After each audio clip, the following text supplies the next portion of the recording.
خدا کا ذکر کرے ذکر مصطفیٰ نہ کرے، خدا کا ذکر کرے ذکر مصطفیٰ نہ کرے، میرے خلق میں ہو ایسی زباں خدا نہ کرے۔ یہ تو شعر آپ نے بے پناہ محفلوں میں سنا ہوگا، لیکن کچھ ایسے لوگ ہوتے ہیں جو ذکر مصطفیٰ کی محفلیں جب سجتی ہیں تو ان کی رونق یا ان کے دولہا بنتے ہیں۔ آج ہماری خوش قسمتی کہ پاکستان کے صف اول کے نعت خوان، اور بلکہ میں کہوں گا کہ اس وقت اگر نعت خوانی کا صحیح معنوں میں کوئی حق ادا کرنے والے نعت خوانوں میں سے چند نعت خوانوں میں سے کوئی نعت خوان ہے تو وہ ہیں خالد حسنین خالد۔ اس وقت وہ سڈنی آئے اور یہاں پہ ان کی محفلیں برسبن، ایڈیلیڈ، میلبرن، سڈنی اور بہت سی جگہوں پہ ان کی محفلیں منعقد کی جا رہی ہیں۔ تو ان کی سب سے بڑی خوبی یہ کہ یہ نعت خوانی کا جو حق ہے وہ ادا کرتے ہیں۔ تو مجھے ویسے ان سے ایک طویل مدت سے عشق بھی ہے، محبت بھی ہے۔ آج ہمارے اسٹوڈیوز میں موجود ہیں اور آئیے چلتے ہیں ان سے گفتگو کرتے ہیں، پوچھتے ہیں کہ پہلے تو ویلکم ٹو آسٹریلیا اور ہم وطن کے اسٹوڈیوز میں آپ کو میں خوش آمدید کہتا ہوں۔ جزاک اللہ، شکریہ جناب۔ یہ بتائیے کہ آپ کی نعت خوانی کا سفر آپ نے کب شروع کیا؟ جناب بس وہ آپ نے کہا نا کہ ہمارے منہ میں ہو ایسی زباں خدا نہ کرے، تو میں اعظم چشتی مرحوم کا ایک شعر پیش کرتا ہوں کہ اعظم وہ انتخاب مشیت ہوں میں جسے، اعظم وہ انتخاب مشیت ہوں میں جسے نعت رسول کے لیے پیدا کیا گیا۔ تو بچپن ہی سے الحمدللہ یہ شوق والدین کی طرف سے، خصوصاً والد صاحب کی طرف سے مجھے یہ ورثے میں ملا، اور میرے دادا ابو نے میری اس میں بہت ہیلپ کی، والد صاحب نے بہت ہیلپ کی۔ تو بچپن سے یہ سفر جاری ہے اور الحمدللہ مذہبی گھرانہ تھا۔ استاد؟ جی استاد میں نے والد صاحب سے ہی سیکھا ابتدائی طور پہ، چونکہ انہوں نے اس فیلڈ میں اپنے والد صاحب کا نام ہمارے ناظرین محمد ایوب، ان کی ڈیتھ ہو چکی ہے 91 میں، تو آمین آمین۔ تو انہوں نے مجھے اس راہ پہ لگایا اور رہنمائی بھی کی، پھر اسکول میں اساتذہ کرام اور تعلیم کا سلسلہ جہاں جہاں پہ بھی جاری رہا، تو وہاں پہ نعت ہی کے حوالے سے میں پہچانا بھی جاتا تھا، پہچانا جاتا ہوں، اور انشاءاللہ آگے بھی یہ پہچان۔ یہ بتائیں کہ دنیا کے بے شمار ممالک میں آپ گئے، وہاں پہ آپ نے چھوٹی محفل سے لے کر بڑے بڑے مجمع جو ہیں ان میں پرفارم کیا۔ اللہ تعالیٰ کا آپ پہ احسان عظیم ہے، اللہ پاک نے آپ کو آواز بھی بہت اچھی دی۔ آپ کی نعت میں کلاسیکی موسیقی کے اسرار و رموز جو ہیں وہ پورے نپے تلے آتے ہیں، تو کیا آپ نے کہیں سے کلاسیکی موسیقی سیکھی یا یہ گاڈ گفٹڈ ہے؟ اصل میں اس میں بات یہ ہے کہ موجودہ دور میں جو نعت کے حوالے سے ٹیونز اور جو طرزیں ہیں یا انتخاب کلام جو ہے اس کے حوالے سے جب بات کی جاتی ہے تو ڈیپینڈ یہ کرتا ہے کہ آپ سنتے کن لوگوں کو ہیں۔ کلاسیکی موسیقی کا سیکھنا یا زیادہ سریں لگانا، یا بات ہم نعت کی کر رہے ہیں، تو ہم لوگوں نے جن لوگوں کو سنا وہ کلاسیکل ہی پڑھتے تھے اور ان کے اساتذہ اس سے زیادہ اچھا پڑھتے تو اب یہ دیکھیں کہ ہمارے پاس جو کچھ ہے وہ فوٹو اسٹیٹ ہے، ٹھیک ہے، تو جیسا آپ سنتے ہیں ویسا آپ پڑھنے کی کوشش کرتے ہیں۔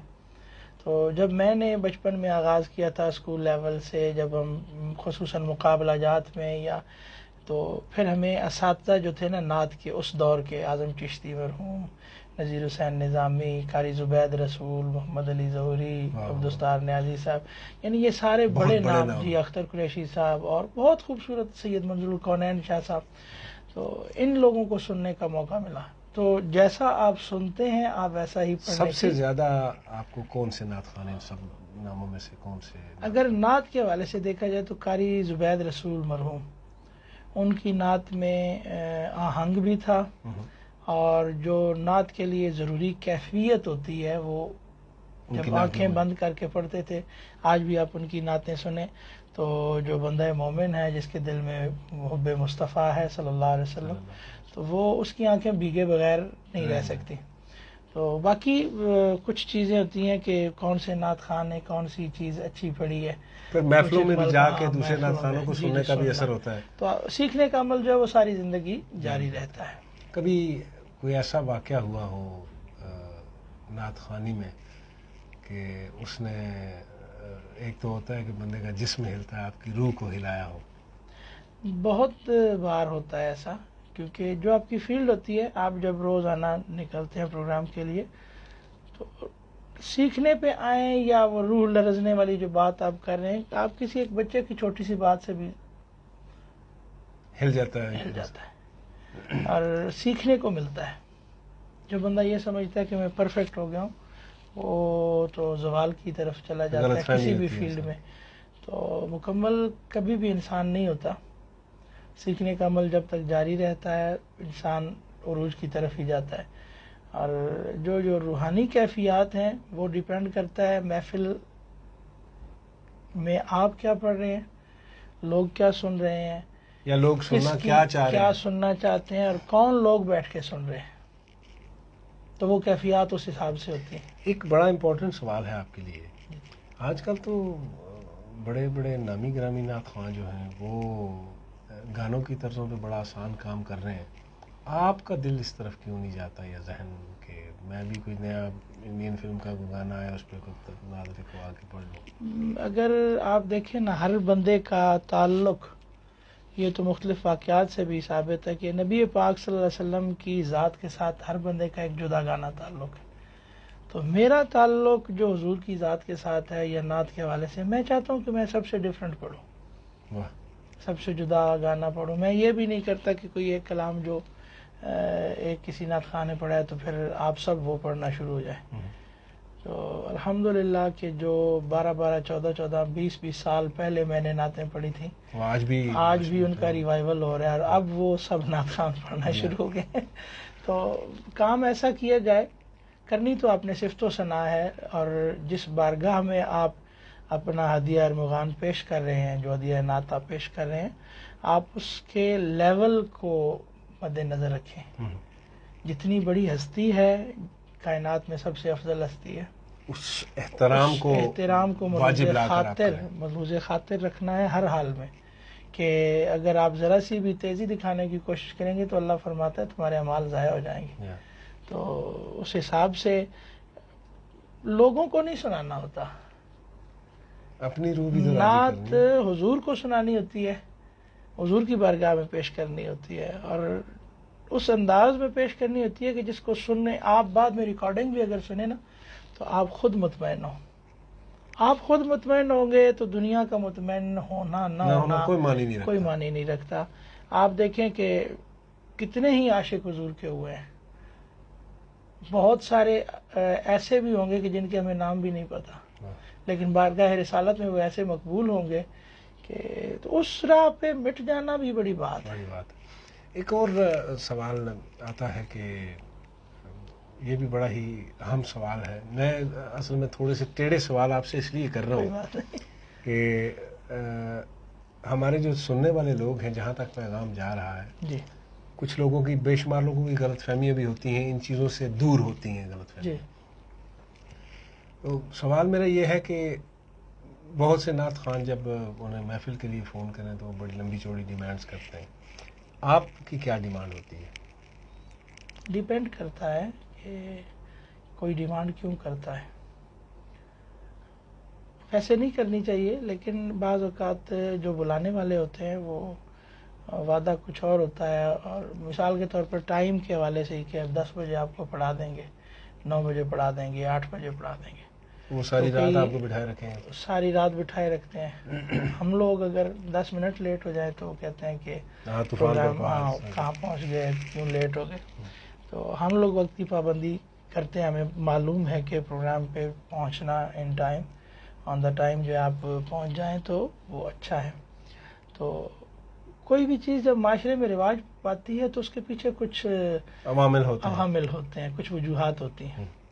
تو ڈیپینڈ کرتا ہے کہ کون ہے اور کیا ڈیمانڈ کر رہا ہے. یہ بڑا اچھا جواب دیا موضوع آپ نے. کوئی ایسا نعت خوان سید زبیر مسعود صاحب کے ساتھ آپ کی بہت سی چیزیں دوستی تو ہے لیکن دوستی ہے اس وجہ سے ان کے ساتھ، اور الحمدللہ میں شاہ صاحب کے ساتھ ویسے زیادہ دوستی ہے. تو باقی جتنے بھی میرے دوست نعت خواں ہیں جو فیلڈ میں ماشاءاللہ پڑھ رہے ہیں، پڑھنے کا انداز ہر ایک کا جدا ہے، ہم کسی پہ بات نہیں کرتے، تو سب کے ساتھ میرا اچھا ریلیشن ہے. جتنے بھی لوگ الحمدللہ آپ کسی سے پوچھ لیجئے گا، بعد میں بھی ہمارے ثنا خان حضرات آئیں گے تو سب کے ساتھ اچھا الحمدللہ. بات یہ ہوتی ہے کہ آپ کسی کے ساتھ اچھا بیہیو کریں نا تو وہ بھی آپ کے ساتھ اچھا بیہیو کریں. بات تو یہی پہ آتی ہے نا کہ جب آپ انگلی کسی کی طرف ایک کرتے ہیں تو 3 آپ کی طرف واپس آتی ہیں. بالکل. تو اگر آپ ہاتھ اس طرح کرتے ہیں تو وہ بھی دعا کے لیے آپ کے لیے ہاتھ اٹھاتے ہیں. بالکل یہ بات. سید زبیر مسعود شاہ صاحب کے ساتھ آپ کی کچھ نعتیں، کچھ عارفانہ کلام جی جی بہت ہی زیادہ مقبول ہوئے، اور میرے خیال میں نعت یا کافی سننے والے لوگ جو ہیں، میرا نہیں خیال کوئی ایسا بندہ ہو جس نے نہ سنا ہو. جی بہت زیادہ ڈیمانڈ بھی اس کی بہت ہوتی ہے، کسی محفل میں اکٹھے ہوں تو پھر لوگوں کی ڈیمانڈ ہوتی ہے کہ آپ دوبارہ مل کے پڑھیں. آپ کی جگل بندی، وہ جو آواز کی ایک مطلب اس طرح فی البدی آپ کوئی ریہرسل کرتے ہیں اس سے پہلے یا فی البدی ہوتا ہے، کوئی ریہرسل نہیں ہوتی. اور آپ یہ بات سمجھ سکتے ہیں کہ آوازوں کا جو ڈفرنس ہوتا ہے، یا اسکیل آپ کا مختلف، میرا اسکیل اور ہے، شاہ صاحب کا اسکیل اور ہے، تو ان دونوں کو ملا کے ہم دونوں کا جو مینیج کرنا ہے وہ بہت مشکل بات ہے. اپنا کلام پیش کرنے کے بعد وہ بھی پڑھ لیتے ہیں، میں بھی پڑھ لیتا ہوں، بعد میں پھر جب ہم اکٹھا پڑھتے ہیں اس وقت بندہ آلریڈی تھک چکا ہوتا ہے، گلا مسلز ہیں وہ تھکی ہوتی ہیں. تو کوشش کرتے ہیں کہ اب ہم نہ پڑھیں اکٹھا اکثر اوقات، کیونکہ وہ پھر جتنا پڑھیں گے اور اس کی ڈیمانڈ بڑھتی ہے. لیکن کبھی کبھی وہ پڑھنا اچھا لگتا ہے اور ان کے ساتھ ایک ریلیشن بھی ہے. لیکن اور نعت خوانوں کے ساتھ بھی کافی دفعہ ہم لوگ اکٹھے مل کے پڑھتے ہیں، لیکن ان کے ساتھ زیادہ مقبولیت زیادہ ملی اس چیز کو. لیکن میں سمجھتا ہوں کہ آج کل وہ مقبولیت سے ہٹ کے وائرل زیادہ آ جاتے.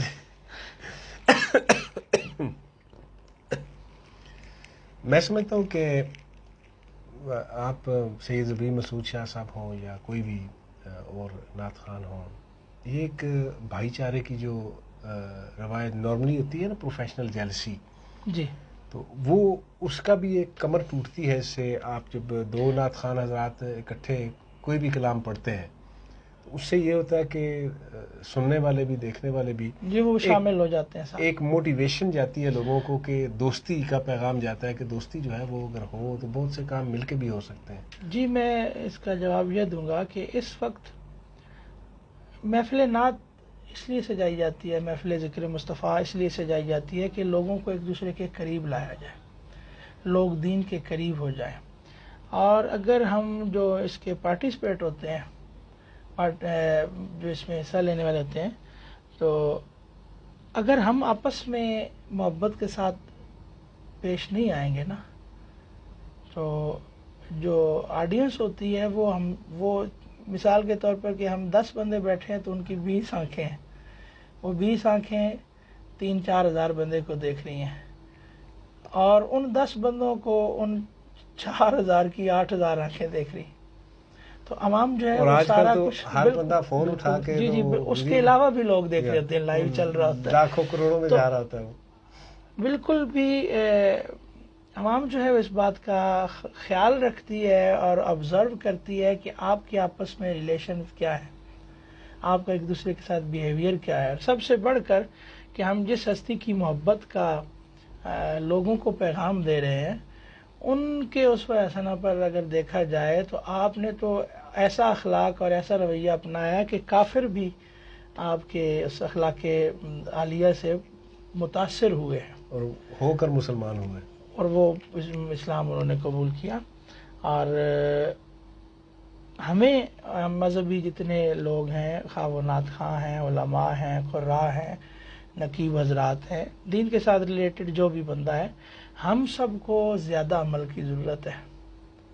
جس طرح سرکار نے اپنا کردار پیش کیا تھا نا مکہ کے لوگوں کے سامنے یا مدینہ طیبہ جب، تو وہ آپ کے اخلاق سے متاثر ہوں گے اسلام میں داخل ہوئے تھے. اور میرے خیال میں آج پوری دنیا میں مسلمانوں کو آپس میں قریب کرنے کی اور ان کو قریب لانے کی ضرورت ہے، جو ہم لوگ بخوبی سر انجام دے سکتے ہیں. بالکل دے سکتے ہیں. ایک اور بڑا اہم سوال کہ کبھی ایسا ذہن میں خیال نہیں آیا کہ کاش میں چکوال میں نہ پیدا ہوتا، لاہور ہوتا یا کراچی ہوتا، کسی بڑے اسٹیشن پہ ہوتا تو میں زیادہ پاپولر ہوتا؟ کبھی بھی نہیں ہوا. لگتا ہے آپ کے شہر سے کافی محبت ہے. بہت زیادہ. میں جب بھی پاکستان سے جب کبھی آتا ہوں باہر کسی کنٹری میں، تو کل میں بتا رہا تھا اپنے دوستوں کو کہ جہاز کے دروازے بند ہونے سے پہلے میں یہ سوچتا ہوں کہ میں واپس کب آؤں گا. واو. تو کبھی یہ بھی نہیں ہوا کہ میں پاکستان کے علاوہ کسی جگہ پیدا ہوتا. واہ. کیونکہ میرے رب نے جہاں پہ مجھے بھیجا ہے وہ میرے لیے بہتر ہے. اور اپنے علاقے سے محبت کرنا بھی حضور کی سنت ہے. واہ، یہ بڑی بات کی آپ نے. بہت کم لوگ ایسی بات کرتے ہیں. بالکل اپنے علاقے سے. بلکہ یہ بھی فرمان ہے کہ یہ وطن کی محبت جو ایمان کا حصہ ہے. تو جہاں پہ آپ کے ماں باپ ہیں، ایون مجھے یہ بھی کبھی نہیں ہوا کہ میں اسلام آباد شفٹ ہو جاؤں. میں ہو سکتا ہوں، بہت قریب ہے میرے. آپ کا بھی علاقہ ہے تو ہم لوگ، آپ گجر خان نہیں چھوڑ سکتے. سوال ہی نہیں پیدا. آپ وہ گلی نہیں چھوڑ سکتے جہاں پہ آپ پلے بڑے ہیں اور جہاں پہ آپ کھیلے ہیں. یہ تو ایک نیچرل سی بات ہے. چکوال چھوڑنے کا کبھی سوچا بھی نہیں میں نے. چکوالیوں سن لو، تھوڑا نا اتنے آ کے بھی تمہیں بھولے نہیں. جی جی بالکل. ایک اہم سوال اور میرے ذہن میں آتا ہے کہ کبھی ایسا ہوا کہ کسی بہت بڑے پنڈال میں نعت جاری ہو، وہاں پہ آپ کر رہے ہیں اور کوئی بندہ وجد طاری ہو گیا ہو یا وہ اپنے آپ سے؟ جی اکثر اوقات ہو جاتا ہے.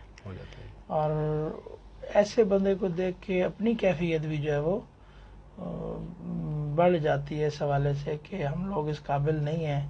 لیکن اللہ تعالیٰ کا شکر ادا کرتے ہیں کہ ہمارے منہ سے نکلے ہوئے جو الفاظ ہیں وہ سن کر کسی کے ایمان میں وہ اضافہ ہو رہا ہے. ایک ہو سکتا ہے اس کے بدلے میں ہماری بخشش ہو جائے. ایک چیز آپ سے پوچھنی تھی، میں تو جانتا ہوں، ناظرین تک پہنچانا چاہتا ہوں. میں نے دیکھا بھی ہے، سنا بھی ہے کہ آپ بہت سے بچوں کو نعت کی ٹریننگ دیتے ہیں اور آپ نے ایک بہت بڑی اکیڈمی بڑی طویل مدت سے بنائی ہے. اس کی کیا فلسفی تھی، کیا اس کے پیچھے؟ وہ جو آپ نے کہا تھا نا کہ آپ لاہور پیدا ہوتے یا وہاں شفٹ ہوتے، تو اس کے پیچھے وہ عمل کار فرما ہے کہ چھوٹے شہر میں رہنے پر تو میں مطمئن ہوں، لیکن میں نے یہ سوچا تھا کہ جب ہم لوگ ریڈیو پہ سنا کرتے تھے نعت خانوں کو، جو میں رات کو ایک محفل میلاد آتی تھی شاہ کے بعد سے، وہ بھی وہ پرانا اے ایم بینڈ ہوتا تھا، تو کبھی اس کو ڈائریکشن اس کی چینج کر رہے ہیں، کبھی آواز صحیح آ رہی ہے، کبھی اس میں نہیں آ رہی. اور اس وقت جو کلام ہم لوگ سلیکٹ کرتے تھے وہی میں سنتا بھی تھا، لکھتا بھی تھا. وہ کلام کے الفاظ بھی ٹھیک لکھنے، اس کی ٹیون بھی ذہن میں رکھنی ہے. تو مجھے یہ مشکل ہوتی تھی، نعت کی بکس نہیں ملتی تھی. تو میں نے سوچا کہ اب لاہور رہنا یا جانا یا اسلام آباد یا ایسے کسی بڑے مرکزی شہر میں رہنا یہ تو مشکل ہے، کیوں نہ اس کو مرکز بنایا جائے اپنے شہر کو. تو میں نے 94 سے تقریباً 93-94 سے اکیڈمی کا آغاز کیا تھا. اور ہر سال گرمیوں کی چھٹیوں میں کتنے بچے آتے ہیں؟ تقریباً 80+200 جو ہیں وہ بچے میرے پاس آتے ہیں. اور اتنے سالوں سے وہ بچے، پہلے ہم نے اس کو ریگولر کیا تھا ڈیلی بیسس پہ، پھر ہم نے گرمیوں کی چھٹیوں میں اس کو کر دیا کہ بچوں کو اسکول بھی جانا ہوتا ہے. تو پھر جو یہ چلتا رہا سلسلہ تو وہ رش بچوں کا بڑھتا رہا. تو ہم نے پھر سوچا، پہلے گھر پہ کرتا تھا، پھر ایک کرائے پہ دفتر لیا، پھر اس دفتر کے بعد ایک کمپارٹمنٹ لیا. تو وہ بڑھتا گیا سلسلہ جب. تو ہم نے پھر ایک جامعہ کا آغاز کیا، جامعہ المصطفیٰ کے نام سے. پہلے جگہ خریدی، مسجد تعمیر کی، مدرسہ تعمیر کیا. تو اس میں ہم نے اکیڈمی کو شفٹ کیا. اب ہر سال گرمیوں کی چھٹیوں میں تقریباً 100 بچے پورے پاکستان سے، ایون باہر ممالک سے بھی.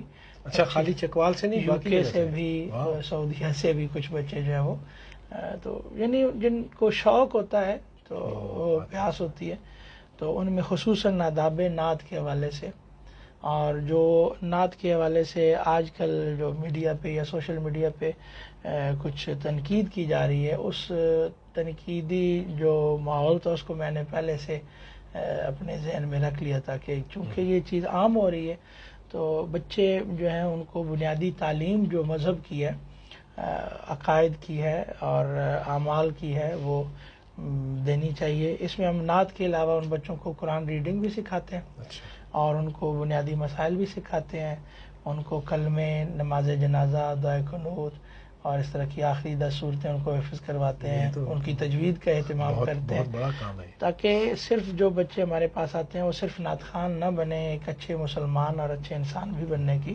کوشش کریں۔ درس قرآن ہوتا ہے، یعنی ان 24 آورز میں تقریباً 18 گھنٹے ہم ان کو باؤنڈ رکھتے ہیں کہ آپ ان کا یہ شیڈیول اور سختی سے کار بند ہونا ہے، پھر اس کی سند دی جاتی ہے۔ کیا بات۔ تو اس کا اثر کچھ یہ ہوتا ہے کہ ہر بچہ تو اچھا اس طرح سٹیج پہ پڑھنے والا نعت خوان نہیں بن سکتا، سیکھنے والا، لیکن وہ اتنا ہو جاتا ہے کہ وہ اگر خود نہیں پڑھتا نا تو وہ سنے گا اچھے بندے کو، تو سامعین بھی اچھے جو ہے وہ اس میں ضروری ہے ہونا، وہ لازم ساتھ ایک انٹرسٹ ڈیولپ ہوتا رہتا ہے، جی چلتا رہتا ہے بالکل۔ ایک چیز کے لیے جو ریکوائرمنٹ ہے نا، جو اس کے لیول کی، تو وہ ہم مختص کر دیتے ہیں اس میں کہ کلام سلیکشن یہ ہونی چاہیے، ٹیون سلیکشن یہ ہونی چاہیے، اس انداز سے پڑھنی چاہیے، آپ نے محفل میں نعت پڑھنی ہے تو آپ کا انداز کیسا ہونا چاہیے، لباس کیسا ہونا چاہیے۔ تو مطلب ہے کہ ایک مکمل جو لوازمات ہیں اس کے، وہ ایک نعت خوان کے لیے وہ ہم ان کو بتاتے ہیں کہ ادب جو چاہیے اور ضروری ہے وہ ادب، اس ادب کے ساتھ آپ نعت پیش کریں۔ مدینہ شریف کی کوئی ایسی یادگار ہو جو مدینہ پاک کی یادیں، وہاں کا ہر لمحہ یادگار ہے، اور نعت پڑھنے کا انسان سوچ بھی نہیں سکتا۔ ایک دن ہم سامنے تو وہی بات کر رہا ہوں، پیر نصیر الدین شاہ صاحب کا رمضان شریف ختم ہوا اور چاند رات کو ایک محفل تھی مدینہ پاک کے ایک ہوٹل میں، تو بہت سارے مشائخ بھی اس میں اور نعت خوان حضرات بھی اور عوام بھی اس میں موجود تھی۔ تو کبھی کبھی یہ سوچتے تھے کہ رمضان میں مدینہ پاک کیسے جائیں گے، اور وہاں پہ عید کیسی ہوگی، وہاں پہ چاند رات کیسی ہوگی۔ تو اس محفل میں جب پیر سید نصیر الدین نصیر رحمۃ اللہ علیہ کا ایک شعر کہ شرم سیاں سے نہیں سامنے جایا جاتا، یہ بھی کیا کم ہے تیرے شہر میں آئے ہوئے، تو کچھ ایسی کیفیت بنی کہ جو نہ لفظوں میں وہ بیان نہیں کی جا سکتی۔ پوری محفل پر ایک وہ وجد اور جو آنسوؤں کا آپ کہہ سکتے ہیں کہ ایک سیلاب امڑ آیا کہ ہم گناہ گاروں پہ حضور نبی اکرم صلی اللہ علیہ وسلم کا اتنا فضل اور اتنا کرم کہ ہمیں اپنے شہر میں آنے کی اجازت دی ہے، اور بار بار ملتی ہے اجازت الحمدللہ۔ تو مدینہ پاک کا ہر لمحہ جو ہے وہ لاجواب ہے، کون سا بندہ بیان کرے اور کون سا نہ کرے۔ ہر لمحہ کے سامنے کبھی نعت پڑھنے کا اتفاق ہوا؟ اچھا، اس میں تھوڑی سی پھر بات کروں گا کہ وہاں پہ تو سانسیں ہی درود پڑتی ہے نا، اونچے لب کھولنے کی اجازت تو قرآن نے بھی نہیں دی، رب نے بھی نہیں دی۔ پہلے ہم بات کر چکے کہ اعمال ضائع ہوں گے۔ کچھ عرصے سے ہمارے کچھ دوست ہیں وہ صلاۃ والسلام بہت بلند آواز میں پڑھتے ہیں، تو میں اس وقت ڈر جاتا ہوں، حد ادب ہو جاتے، اور میں نہیں سمجھتا کہ وہاں پہ ہمیں اونچی آواز بلند کرنی چاہیے۔ اور آپ دل ہی دل میں جو کچھ کہیں، جو کچھ پڑھیں، آپ کو وہاں پہ بھی اونچی جا کے بولنے کی ضرورت ہے، کنیکشن ہے نا جی، آپ کو وہاں پہ بھی جا کے اونچا بولنے کی اجازت ہے یا ضرورت ہے؟ کیا آپ کا یہ عقیدہ نہیں ہے کہ سرکار ہماری صدائیں سماعت فرماتے ہیں اور ہمارے دلوں کے حالوں سے بھی واقف ہیں، اور ہمارے جو ہیں پیشانیاں ہیں ان کے نشانوں کو بھی حضور جانتے ہیں؟ یہ تو حدیث کے الفاظ ہیں کہ سرکار آپ کو اپنے ہر غلام کا چہرہ بھی جانتے ہیں، اس کے چہرے کو نشانی سے پہچانتے ہیں کہ میرا فلاں غلام جو ہے اس کا چہرہ یہ ہے اور اس کا یہ نام ہے۔ تو یہ عقیدہ ہے کہ آپ یہاں سے بھی درود پاک پڑھیں تو محبت والوں کا درود جو ہے وہ سر کے کانوں سے سنتے ہیں، خود سنتے ہیں. کیا کہنا، باقی تو فرشتے پہنچ جاتے ہیں، لیکن جو محبت والوں کا درود ہے وہ نبی پاک صلی اللہ علیہ وسلم اپنے سر کے کانوں سے سنتے ہیں.